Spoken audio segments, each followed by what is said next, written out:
average percentage you typically find in the United Kingdom is about 3.5%. I find it shocking that we will be breaching the Ghana Institute of Architects fee structure, which is around 4%.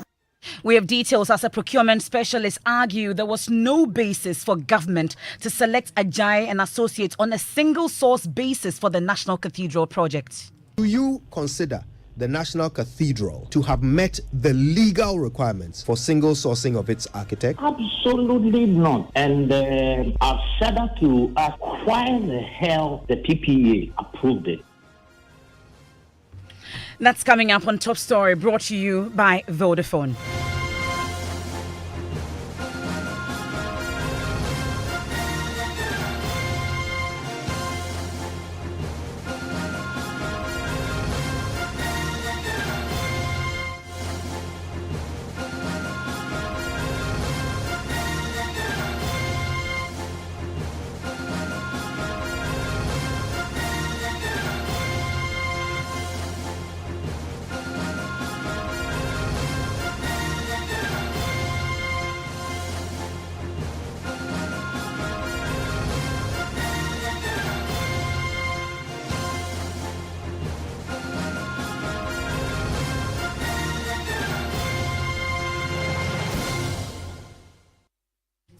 Tonight, some civil society organizations are turning the heat on the government for paying the architect of the National Cathedral project, Sir David Ajayi, close to 10% of the total contract sum.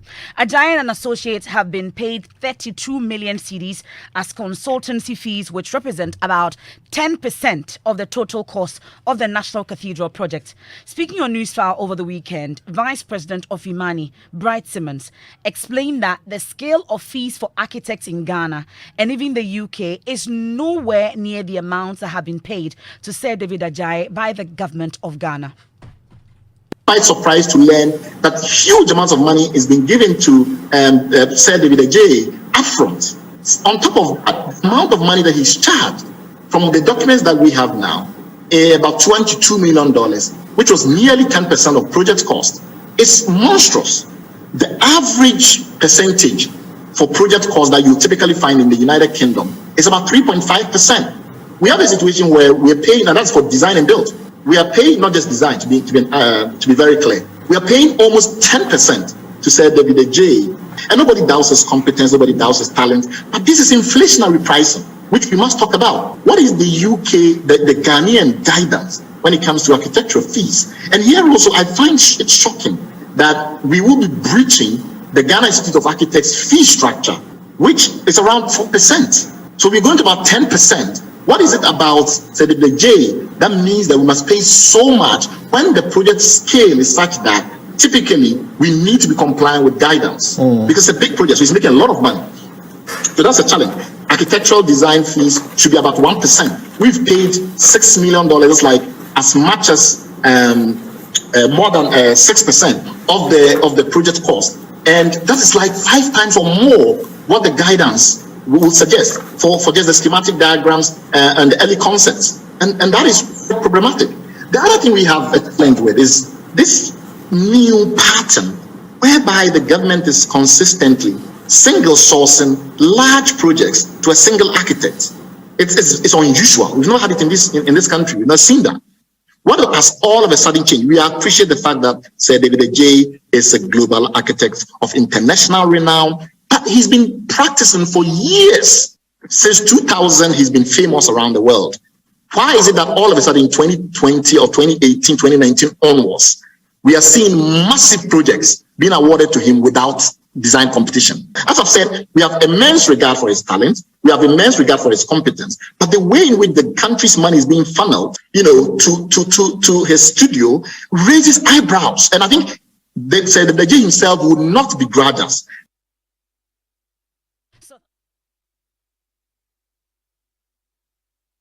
Sorry, that's Bright Simmons there speaking on Newsfile over the weekend. Well, we've been hearing from a procurement specialist, Kobna Atabedu. He's also faulted government for selecting Ajayi as the consultant architect on a single source procurement. According to Atabedu, there was no basis for using a single source when host of the Super Morning Show, Kojo Jansen, asked if there was a legal basis to select him on a single source basis. Listen. Absolutely not. And I've said that to ask why the hell the PPA, chief executive, and the board approved it. Because from a technical point of view, it doesn't qualify under any circumstance for sole sourcing. And I don't know how many times I'd have to explain it, but from a theoretical point of view, there's a conceptual framework we use. It's a model called the Kralich model, which looks at the value of the transaction and the level of supply risk you have in the market. Now, your supply risk is high if there are fewer or less suppliers in the market.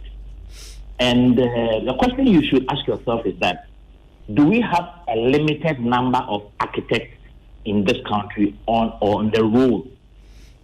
And if we have more than 10 architects on the roll, then we don't have a supply risk. So it should never have been a single source. So that's a procurement specialist, Atabidu, there speaking on the Super Morning Show. Well, despite these criticisms, Executive Secretary of the National Cathedral Secretariat, Dr. Paul Opoku-Mensah, says no law was breached in the selection of Ajayi and Associates and the consultant architect for the project. Well, according to Dr. Opoku-Mensah, the caliber of Sir David Ajayi makes the project exceptional. He's been speaking on Newsfile shortly after they released that press statement. I mean, the Attorney General was involved, PPA, other questions of percentages, they can be addressed. But I think in all the discussions, so once again, procedural issues, percentages and everything, absolutely, they are subjects for discussion, they can be discussed. But I think for me, what is lost in this is really this idea of them, you see, using that as the building block to then almost trivialize the role of this architect.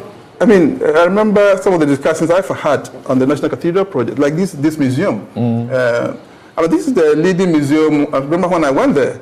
I mean, it's almost like, who is this guy? I mean, these are, I mean, billion-dollar projects, really. When I went there, when I mentioned the name of the architect, I mean, immediately they said, look, okay, Ghana is a serious country. I mean, because the same architect had built the National Museum of African American, he had designed it. The contractors who built that museum are the same contractors who built the Museum of the Bible.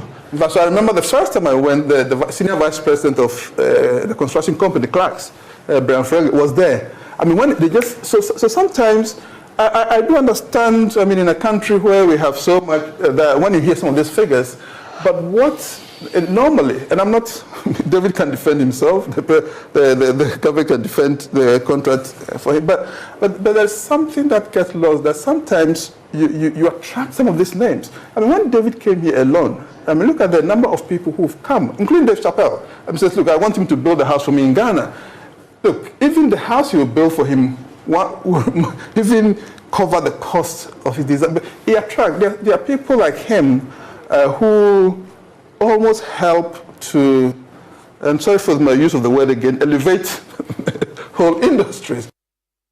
That's Dr. Opoku-Mensah. He's the Executive Secretary of the National Cathedral Secretariat. And we know that the Secretariat issued a 7-page statement just before we went into the weekend, addressing some of the concerns that had been raised, especially by the North Tongue MP and the talk around this particular National Cathedral. Initially, we started with a budget of 100 million. The issue about the seed money from the government is still unclear. And then we are now at $350 million in terms of budgetary allocations already. We are told that 200 million cedis has been pumped into it already. We've been at the site. Work has stalled as we speak, and it continues. The controversy does not go away. Well, just this afternoon, we'll be hearing from the architects, Ghana Architects Association of Ghana, on issues raised by Bright Simmons, for instance, on the stipulated amount in terms of what should be charged and what not to, and what sanctions could apply now that we know that Ajayi and Associates are members of the Architects Association of Ghana. But my colleague Kwekwa Sante joins me in studio. You've been taking a look at just recent statements issued by the North Tongue MP. Some new allegations he is putting out that the architect for the project, Sir David Ajayi, charged a separate fee to design the Bible Museum. Right. You know, it was not part of the National Cathedral. We are told that for which reason the budget has gone up. We are told that he charged separate fees. What exactly is the distinction he's been drawing and evidence to back it? Yes, so Honorable Okudzeto Ablakwa has put out 4 letters, not from him, one from the presidency and the other from the Public Procurement Authority, and then the latest statement that was released by the National Cathedral Secretariat trying to set the stage and explain things. If you look at the president's letter from 2018, I mean the Office of the President letter signed by the Chief of Staff and trying to seek single source appointment of the architecture, said David Ajayi and Associates. It actually says that, let me read paragraph 3 and then explain. It says, the cathedral will house impressive chapels and a baptistry, 5,000-seat main auditorium that is expandable to 15,000 for national events and celebrations, and will also include, among others, a grand central hall, a music school, and will house Africa's first ever Bible Museum and Documentation Center. In addition, there will be a provision for a national park. So this was the presidency seeking request for approval to use single source for the appointment of a consulting firm, said David Ajayi and Associates.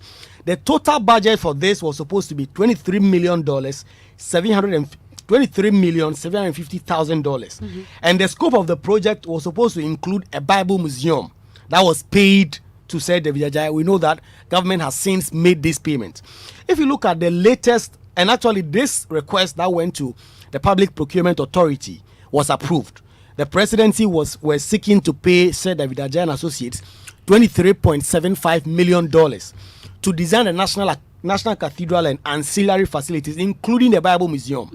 But if you look at the latest statement that was issued by the National Cathedral's Secretariat, and you look at paragraph 11, it says that the 25 million cedis separate amount that was received from the presidency as seed money, part of that was also used to pay Sir David Ajayi for his design of the Bible Museum. So let me read separately. It says, the first tranche of seed money was used for the mobilization of the contractors to the site excavation, builders, workers, equipment and materials, and the design of the integration of a Bible museum and a biblical gardens to the project. So what Okudzeto Ablakwa is seeking to say is that the presidency, when they were seeking a single source procurement for, said David Ajayi and Associates, for the construction of the National Cathedral, actually included a Bible museum. And so the amount of money that we know the presidency had released to said David Ajayi necessarily included the design of the Bible Museum. But this latest statement says that the 25 million cedis, which was released by the presidency at a later date, supposed to be the seed money, also part of it was used to pay Sir David Ajayi for his designing of the Bible Museum. And so we know that the reason why the cost of the project has gone up is being because government has explained that it's because of the inclusion of the Bible Museum to the original National Cathedral project. And so it begs the question whether he has been paid double for the same work, or what kind of contractual arrangements went there. We'll be seeking some answers from the National Cathedral Secretariat when we get them. Okay, well, stay with me, Kweku, because we'll bring back the 7-page statement that was issued so that we get some more clarity on some of the issues that they sought to address in that press statement. But let's seek some professional advice on what the sanctions would be, or the sanctions in place, if an architect in this country, for instance, contravenes the laws or the stipulated bylaws in place for architects. We know that other professions have stipulated laws in place in terms of fees charged, regulations, amongst others. Thankfully, Foster Osei Akono leads the architects in this country. He joins us live on Top Story. We're grateful for your time here on Top Story, sir. So first off, let me find out from you. I'm sure you've been following this whole issue, but we'll not get into the politics of it from my understanding. But I would want to find out, first off, if an architect, for instance, is supposed to charge, what are the stipulated rules or bylaws in place that they ought to follow? All right. Thank you. Let me say that we have a scale of fees that guides architects in their operations in terms of charges and what have you. We have what we call percentage charges, time charges, and then lump sum charges. We have pre-contract activities and post-contract activities. So you can either break the fees into pre-contract and then post-contract, or lump the two together. There's also what we call an all-inclusive service. So that includes the engineers, the quantity surveyor, and the other allied professionals. However, we have certain services which are not part of our basic service. So, for instance, geotechnical investigation, environmental impact assessment, traffic impact assessment, they are not part of the normal service. So they are not part of the percentage that we charge. So if you take the architect stand alone,